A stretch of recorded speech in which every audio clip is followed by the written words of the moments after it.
स्वर प्यारे मोहन मिश्रा के, गीत संजीव वैद्यनाथ ठाकुर के, संगीत अपने सुपरिचित सतीश अर्पित जी के। विधि के विधना कहन बना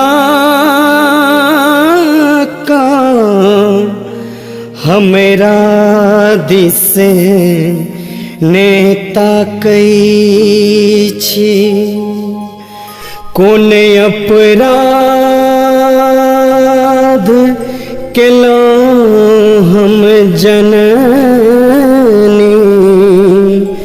भटकत बाटे बाटे छी।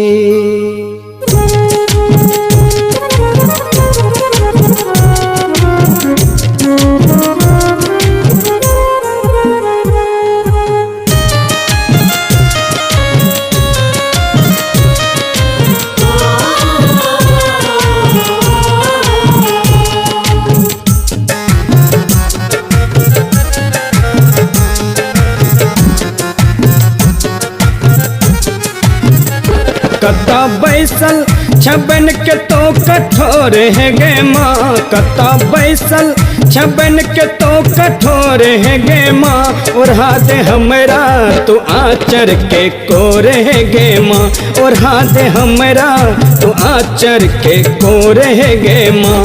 कत्ता बैसल छबन के तो कठोर है गे माँ, कत्ता बैसल छबन के तो कठोर है गे माँ, हमरा तू आचर के कोर है गे माँ, ओढ़ा दे हमरा तू आचर के कोर है गे माँ।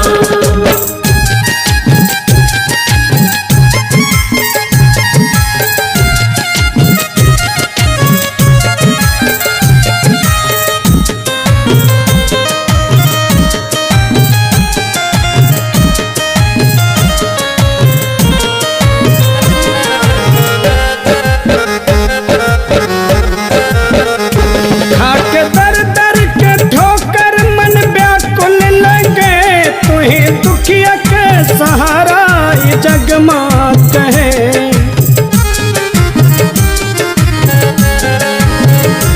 आके दर दर के ठोकर मन व्याकुल लगे, तुम्हें दुखिया का सहारा ये जग माँ कहे। वस्त्र भी जल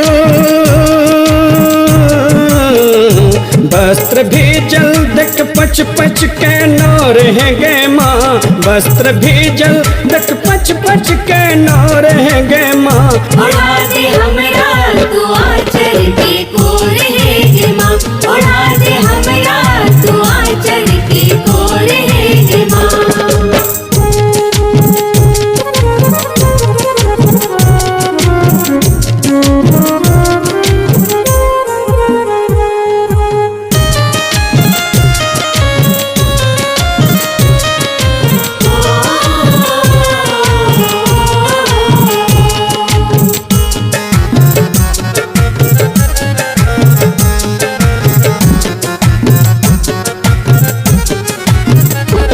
लोग दूरे से देख चलत बाट कटे छे, सब पापी अधर्मी मनहूस कहे छे।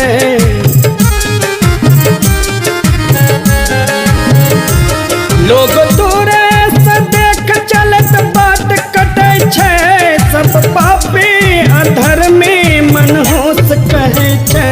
बान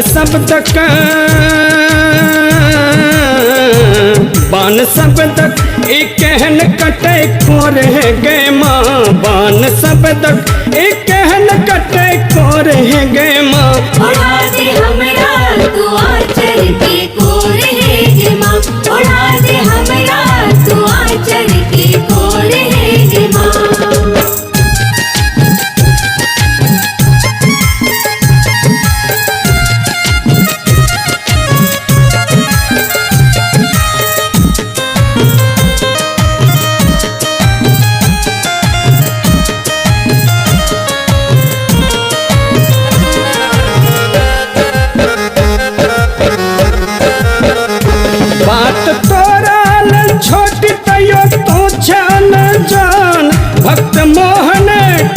कियक तू बुझै छान। बात तोरा लल छोटी तयो तू छान जान, भक्त मोहन के कियक तू बुझै छान। पुत्र संजीव कहे, पुत्र संजीव कहे कले जर गे माँ, पुत्र अर्पित कहे कले जर गे माँ। उड़ा दे हमरा तू आचर के कोर है गे माँ, उड़ा दे हमरा तू आचर के कोर है गे माँ। कता बैसल छबन के तो कठोर है गे माँ, कता बैसल छबन के तो कठोर है गे माँ। उड़ा दे हमरा तू आचर के कोर